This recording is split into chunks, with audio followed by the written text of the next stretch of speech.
Hello everybody, welcome to MTGology. Hope you had a wonderful Christmas or any other holiday that you celebrate, or if you're still celebrating it, hope it will be good. So today we're going to be talking about the top 5, or my top 5, Ravnica Allegiance spoilers that have come out so far. And this is just my opinion. Feel free to disagree in the comments down below. Let's get started. At number 5, I put Rick's Mighty Reveler. Now the reason I think this card is in my top 5 is because Red has lost some serious power after the last rotation, but it still exists. Some people still play some mono red, a little bit of black red, not so much of that though. But this fits perfectly into that deck. It's a great 2-drop. It's kind of weak in the 2-drop area. That's Red's weak point, I think. But it's got the immediate upside of being able to discard a card and then draw a card. Now it'd be better if you could draw than discard, but it's still got a benefit because there's a lot of cards that you don't need in certain matchups, so you're just trying to get rid of lands because you got too many of those. And so that works perfectly. The bonus of this card is that later on in the game, it doesn't really fall off. It makes that perfect slot where you, in mono red, when you kind of run out of gas at the end of or towards your end of the game, where you just need more cards and you just don't have a way to get that. This card suits that purpose also when you play its spectacle cost instead, allowing you to discard your hand and draw 3 cards. So when you don't have any cards left in your hand, and this is the last card you play, it's just a free draw 3 cards for 4 mana, and you still get a 2/2. Now, it would be much better if this card had haste, and it's a little rough that you need black, because if they don't have a whole lot of support for black-red, then that's going to be a little tough to push. Although I think you'll see in this set, there probably will be a good push for black-red, considering that Rakdos was not in the last set, and that we've already seen several black-red cards. Moving on to number 4, I have Emergency Powers. Now, the reason I put this in here is for couple different reasons. This card is hard to cast, being at 7 mana, and at first you look at this and you're like, oh, it's an instant, like that's a huge upside. But when you're looking at the addendum mode, allowing you to get the huge bonus of casting it during your main phase, there really is no reason to cast it at the end of your opponent's turn or as an instant, because as it is, the card typically is going to puts you as a disadvantage in a control deck, where your main goal is to outdraw your opponent and have more resources than your opponent does. So when it comes to turn 7, if you're already in a position where you have more cards than your opponent, casting this is actually going to help your opponent, but probably keeping you at a relatively similar hand size to where you already were, if not downsizing, and bringing your opponent back up to 7. The only bonus is when you cast it in your main phase, allowing you to cast probably like a Teferi or something for free. And then you're tapped out, so it doesn't really help you out that much. Where I do like this is in Modern Tron, potentially. Now, a lot of the cards they use to cast in Modern Tron, like the Eldrazi and whatnot, are a little expensive, so that you can't cast them because they don't cost 7 or less.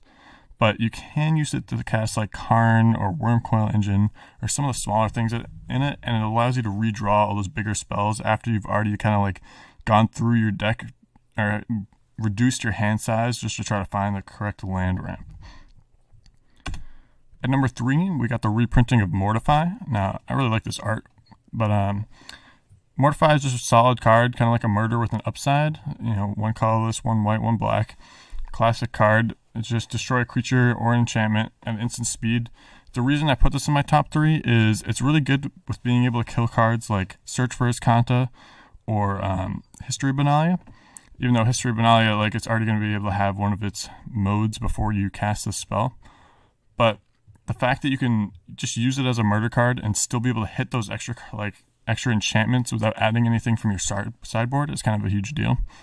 The downside I see of this card is that right now there's no like Esper control decks that they're going to be using this in. And there's not really a huge like black-white aggro scene either, although there are some like kind of tier 2-ish vampire decks that might use it.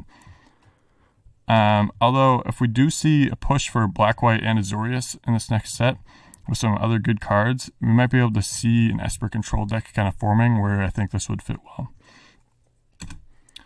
At the number 2 slot, I have Gruul Spellbreaker. Now, I think this is an extremely powerful card because, first of all, just the fact that it has Riot is just kind of like if you remember Tribute from, I believe, Born of the Gods, it's kind of like reverse Tribute. You get to decide, which makes it much better than Tribute. So the fact that you can either choose to get haste or a +1/+1 counter makes it very versatile. So 3 mana, 3/3 trample haste, not bad. They've printed plenty of like commons and uncommons that have that ability. And in certain situations, that might be what you want. When it's like end of the game, you just need one more attacking creature to get down.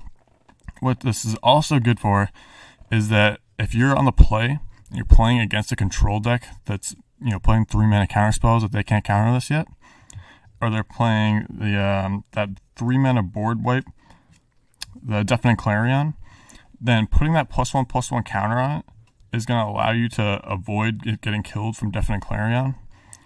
And the fact that it's hexproof on your turn is just kind of a little bonus for people playing like any instant speed removal. It's going to force them to use it on their turn, which is not a situation that they want to be in because it limits their options. And so if they have to kill this, then that opens a window for you to cast an extra spell. The issue I do see with this is that this card still dies to Lava Coil, even if you put a +1/+1 counter on it. And Lava Coil is a sorcery anyway, so that's when people are going to be casting it.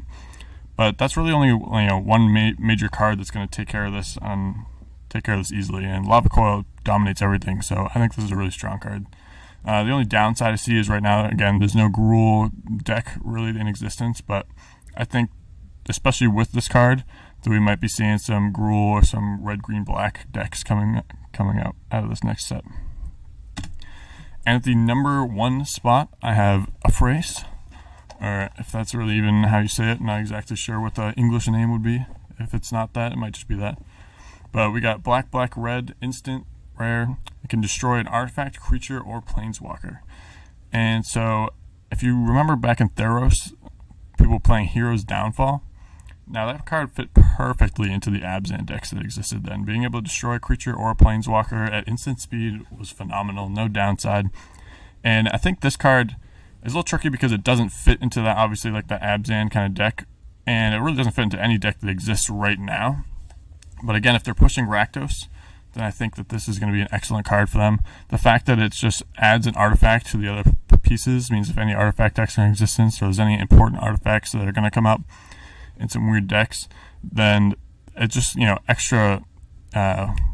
extra range of things that it can destroy. And at instant speed for 3 mana, I think it's just an excellent removal spell. It's a little tough you kind of are forced to be playing Rakdos. I think if you're playing a 3-color deck, it's a little trickier.